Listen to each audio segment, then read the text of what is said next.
Hello, and welcome to this week's edition of Greet the Week. And our topic today is, can words harm? So Jan is the one that chose this. And Jan, let us know what you're wanting to discuss. All right. Well, I was thinking about relationships and people dealing with each other and stuff and how we treat each other. And then I remember this little ditty from, back in our childhood, sticks and stones may break my bones, but words will never harm me. I'm sure we've all said that or heard that at some point in our lives. Or maybe I'm dating myself, I don't know. But I was thinking, can words really harm you? We may say that words don't harm you, but they can. I mean, sometimes we allow them to really get to us, and we can focus on those words. And I can remember as a kid, I think I was like 8 or 9 years old. I got this real short haircut, and kids at school started teasing me and calling me the monster from nowhere because I had, long hair. Then all of a sudden I got it cut in a pixie. You remember those pixie cuts way back when? And I was going home crying, because all these people were teasing me. And of course, Dad tried to reframe it for me and said, well, if they didn't like you, they wouldn't tease you. But still, you try to think of it that way, that it's, okay, they're just words and they're not hurtful, but they can stick with us, and we do allow them at times to really get to us. And so how do we handle it? What do we do? Right. So those words do hurt. I mean, they do sting. It's like being hit with a rock or something. And it stings whether you want to allow it to or not. And that words can hurt, and they can also heal. And so the words that your dad suggested to you, even though it didn't take the sting away, it did have a healing effect to it. Yeah. And sometimes as we see a counter, or as we get honest enough with ourselves to say, well, do I deserve that sting? Sometimes, especially in getting a haircut, it could be, we made the choice to cut it short. I forget, I had a friend that I worked with, and she came in with a kind of a pixie haircut. Yeah. And I never shall forget, I just looked at her almost with amazement because her hair was so long and pretty and flowing.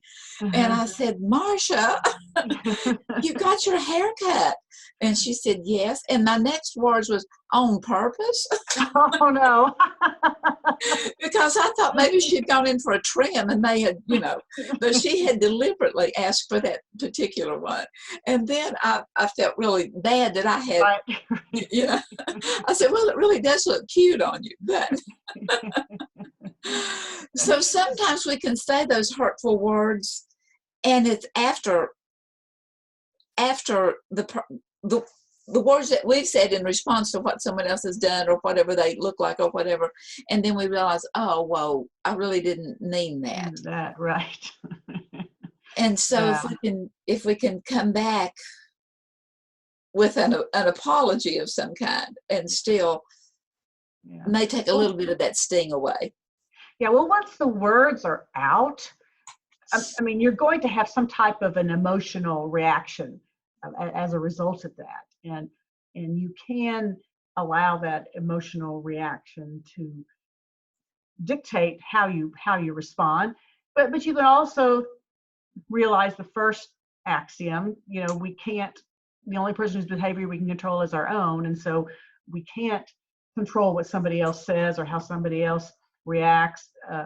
And so we have to decide whether we're going to let that negative emotion fall, decide what we're going to do. And to understand the other person may not have thought before the words came out of their mouth, like on purpose. On purpose? sometimes those words just come out, and it's not really meant to be hurtful, but it's like, okay, well, the person must have really liked my hair before, and saying, why would you do that? But we do have a choice in how we respond to those kinds of things, and to deal with our hurt, and hopefully to find some way to mitigate those negative feelings that end up popping up when those things happen. Right. And so in your little blurb for what we were going to talk about today, you mentioned axiom number 1, which is? Right. The only person whose behavior you can control is your own. Right. And so it's learning to kind of see what we value.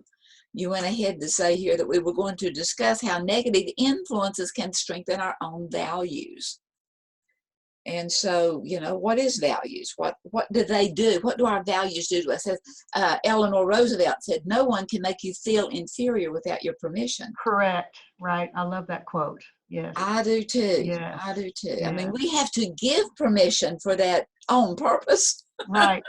To wound us. Right. And we just don't really think about that because we don't think it through. We just take, oh, I'm feeling inferior here, and I'm feeling unloved here because they don't like my haircut. But we are allowing that person to treat us that way, or we're allowing those negative thoughts we're allowing ourselves to entertain those negative thoughts and to sit with them when we really don't have to. And we can think of the other person as, well, let's give them the benefit of the doubt. Okay, that may have popped out of their mouth, but they didn't mean to be hurtful by what they said. Right, even if it was a monster, it could be a lovable monster. So if we're going to learn to make those choices, maybe we need to look at what it means to value things. So is it what we value? Does that help to define us? It does. That does. Yeah. And so whether it's a bad haircut or an on-purpose haircut, or no matter what it is, as we learn to really value ourselves and value the other person, even if they misspeak, yeah, we can handle that sting a little better. Right. Yeah, because if you aren't real sure about the haircut, or maybe you didn't really like the way it turned out, then if somebody says, did you do that on purpose? You might feel a little unsure of yourself and go, oh no, nobody likes it. This was a mistake. It might be reinforcing your own thoughts about it. Whereas if you don't really care, like for me these days, I don't really care. Getting a haircut is a natural thing, and it'll grow back, and no matter what it looks like, it's like, oh well, in a few weeks it'll be longer, and it'll cover up, and it'll be fine. And probably nobody else really worries about it but me. Yeah. And so it goes back to what your thoughts are about it, because depending upon what you think about it, that the same words can either hurt or you just laugh them off. Right. And although the illustrations that we've both given us is rather childlike. Yeah. And the thing of it is that there are words that are said to us that can hurt very deeply. Mm-hmm. And so as we look at those negative influences, and rather than eating them and digesting them and taking them inside, as we begin to look at them and first of all see if there is any truth in it, right, and then use it to reframe and to strengthen our own values, and to help that, realizing that values gives meaning to our life. They do, absolutely, yeah. And that as we value ourselves and as we value the rock thrower, okay, we can respond in a more mature way. Yeah.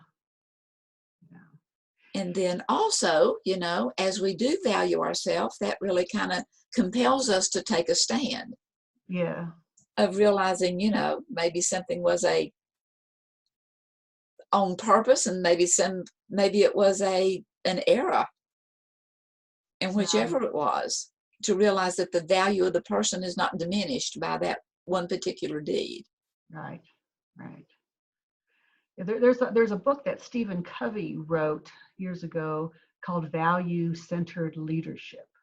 I don't know if you've read that book, but that had a real impression on me, because it helped to make decisions. You have a set of core values that you set for yourself. And then whenever something happens, you go back to those values and is this consistent with my values or not consistent with my values? And then that makes the decision easier, because if it's consistent with my values, then I'm going to go forward with it. If it's not consistent with my values, then I'm not going to put much attention to it and put it aside. And I think you can, do that with people when they say things to you that are hurtful. Is, well, am I going to believe everything anybody says? I mean, how do I believe what do I really believe in what I did, and what I do, is that consistent with my values? If it is, well, then okay, maybe this other person doesn't have the same values that I do, and I'm just not going to allow them to be able to have their own opinion, but it doesn't have to affect me. It doesn't diminish what I said, what I did. Right. And so, as we know our own values, it can convict us when we're wrong. Well, and when we've lashed back at someone that something hurt us. Yeah. And give the strength to, and also our values create this atmosphere as to whether or not we're going to be kind of weepy and hurt over it to start with, or whether we have a tough enough skin that it will bruise, but it doesn't fester. Yeah. And that's why I think choice theory is so powerful, and it's been such a guiding force in my life, because I truly believe in all of the concepts and the axioms and everything involved with choice theory. And so there are times when, what I'm feeling is not consistent, is not congruent with what we learn in choice theory. And then I step back and I'll stop and I'll think, okay, yes, I'm feeling hurt. Yes, I want to lash out or pout or whatever it is, but is that consistent with what I believe? And that has helped me so many times to say, okay, suck it up. I'm going to just move forward with this. And maybe I'll talk to the person, we'll talk it through, but talk civilly to each other and come to an agreement. But Right. And it may be just one person, or it may be a group. Injustice a lot of times results from the system and the structures and the institutions more than the individuals that make those choices. Right. But then, sometimes as we begin to think about it, and that was injustice against this, and then we march and protest, and I'm not speaking against it, I'm saying do it civilly. Right. So that the value of what we're protesting or what we are convicted over or what we're trying to help get the message across is received rather than creating more harm. Right. Exactly. And so, when the kids join along and one person calls a monster and others join along and calling a monster, then that many, many times a person is not even agreeing with the fact that the other person is a monster for whatever reason, but it's like joining the crowd. It's that mob mentality that begins to take over. Yeah. And that's why we need to know what our values are. Is it to be a part of the group? Well, yeah, that can be okay, but let's know what the group's about before we become a part of it. If we really don't agree with the direction the group is going, we don't need to follow. Right. And even though they may be saying things that are, they may be repeating something that is a legitimate fact, but sometimes the little innuendos that are added to it distorts it. And so it's stepping back and saying, wait, let's get a closer look here before we jump in. Yeah. Without giving any thought to it. Yeah. Some of the thoughts that I was thinking about when I was trying to decide, what the topic would be for today, I was thinking back to when Jim Mishler did his thing on making sense of it. Mona's program that Mona's the moderator for that program on Wednesdays, if those of you listening are not familiar with it. And, when he was talking about the difference between respect and civility, and the fact that you earn respect whereas I had always thought, well, you treat somebody respectfully whether you like them or not. That's just the way it is. But he identified a little different, where it's you're being civil towards the other person. You don't necessarily respect them. Even if you don't respect somebody, you can still act civilly towards them. And that's something that I think we lose once you get into that mob mentality, where you're no longer being civil towards the other person, that things can get really ugly. and so it's like, try not to let that ugliness come out, and because what we say can harm other people, and can can really do some damage there. And that's not what we're after. And if we're just doing it to tease, maybe those little boys were just teasing me because they liked me when we were little.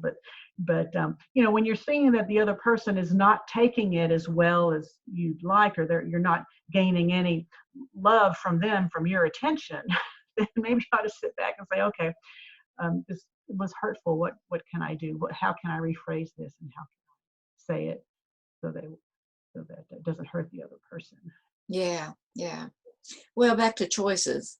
I mean, my personal philosophy is I can choose to respect the person whether I agree with them or disagree, Absolutely. because they are a human being of infinite worth Right. and value.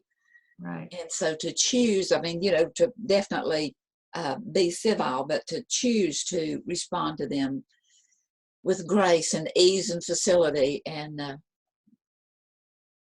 then realize all the time that we do have to earn someone else's respect. Yeah.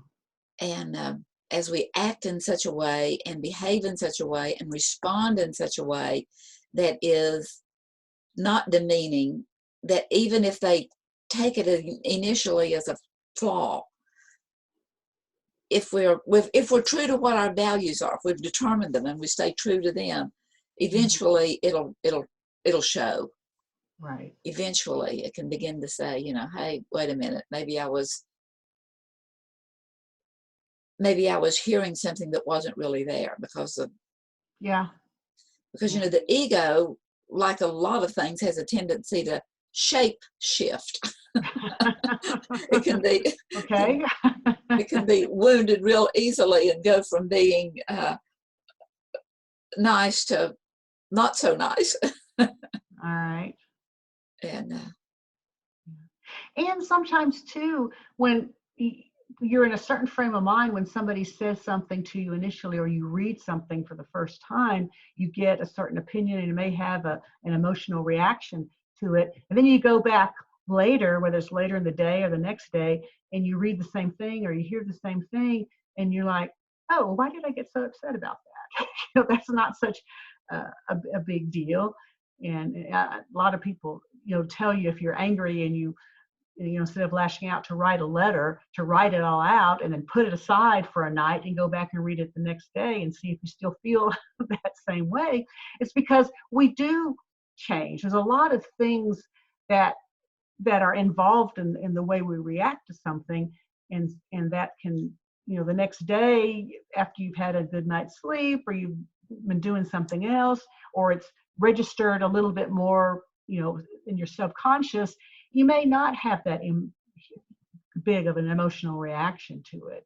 And so it's to also understand that it just may not have been the right time for you to hear that. Right. And it's realizing that the choices and the values that we adopt are the ones that got us to where we are today. Yes. And the ones that we add to and or take away will help us to get where we want to be tomorrow, as we can begin to see those things, and give that little pregnant pause before we jump in and say anything or do anything. Right. so that we can monitor what we say or do, or how we come across to the other person. That realizing that, that do not allow our feelings to direct our life. Right. And that is just so, so important, because we do just allow those feelings to whip us around Yeah. and to hurt other people. But they're just signals. That's what I like to look at emotions. They're important signals. It's not that you want to cover them up and keep them from happening, because I think it's important in life for us to have those signals, because they are there for a purpose. But we don't just react to them. We take them in and study what's happening. What did the person really say? And whoa, how come it created such a stir inside of me? What's going on there? And think about it, talk about it before I do something that I'm going to regret later on, because I can't take those words back. Once those words are out, they're out there. Yeah. And even if it takes even if you seem slow of speech before you speak, Yeah. it's okay to put a little thought there and a little pause before speaking out, because we don't want our feelings to rule our life. That's the job of our values. Right. That's the job, and to have them predetermined so that we can easily access them. And to make it so that our values are the ones guiding us more so than our emotions. Because, you can train your brain not to react so quickly, and to understand that, oh my goodness, I feel this anger towards this person, but you naturally stop instead of naturally blurting out what's the first thing that pops into your mind. And, where that's one of my values is I'm going to think before I speak. And so you can train your brain not to say what's the first thing that pops into your head. Yeah. And we can start with cancel. Rethink. Let me rewind that here. Breathe. Yeah. So, but anyway, I was just thinking that, we just need to be careful with things that we do say, but every once in a while those things will get out, but we can apologize for them. We can try to explain what was going on, and we can say, well, yeah, I really liked your hair so long. It's so pretty and flowing, and it was just a shock to me that you decided to cut your hair. It still looks cute, sure, but I really loved your long hair. Doesn't mean you don't look nice with the shorter hair. Yeah, well, that little incident had absolutely no dent in our relationship. Yeah, Thankfully, yeah. because I didn't say it with venom. I was just surprised. Right. And that has a whole lot to do. And it's one of those things, is that whether we speak it in jest or whether we speak it in sarcasm, it comes across, it's readable. And so as we can read it in the fact that, oh, they're saying that because they like me. They're just teasing me. Or whatever it is, it can, as a matter of fact, that became a really big hee-haw for us. Is that right? Okay. So later we would go back and, every once in a while I would do something and she would say, did you do that on purpose? And to really look at, it kind of goes back to fitting hand in hand with the choice. We can make a choice before we do something. We can speak on purpose. Right. As opposed to just letting someone take the scissors or take their viewpoint to whatever it is and expand it elastically. That kind of adds a lot more stuff to it, and see what is genuine and what is just trash added in. And the thing of teasing, that's a topic that, sometimes teasing is hurtful, and people will say, well, I was just kidding. I said, well, but you need to make sure the person who's receiving the comment thinks of it as just playful kidding, or you're just doing it because you like me kind of thing, and not that you're saying it, that you're saying that it's teasing, but I'm hearing it as criticism. And I'm not taking it so well. So you need to be careful with teasing as well, and make sure that if you are teasing a person, that it is appreciated and taken Yeah. that way. And that goes through self-evaluating, not only in the person that's doing the teasing, but the person that's being teased. Yes. To Yes. continually self-evaluate of, do I like the way that I'm feeling? Because there may just be a little bit of truth to that. Yeah. There Yeah. may just be a little bit of truth in the tease, and it was initially, maybe the intention of the heart was to have said it in a way that is not so direct Mm-hmm. and so wounding, but if we're super sensitive, it's still going to be wounding. That's right. And That's so it's right. thinking about and looking inside, is that the kind of person I want to be? That I tease in a hurtful way, or that I am hurt even by, kind of look at it on all sides as much as possible. Yeah.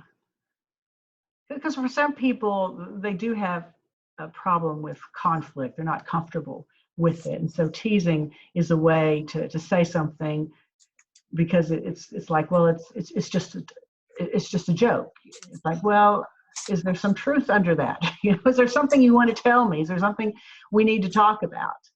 And so to think back on that, okay, am I teasing somebody? Is there really something I want to tell this person? And maybe it's time for us to sit down and talk through it instead of just making a joke. Okay. Well, thanks for our topic today. Okay. All right. And thanks everybody for watching, and we'll be back next week. It's March already for another edition of Greet the Week. Bye-bye.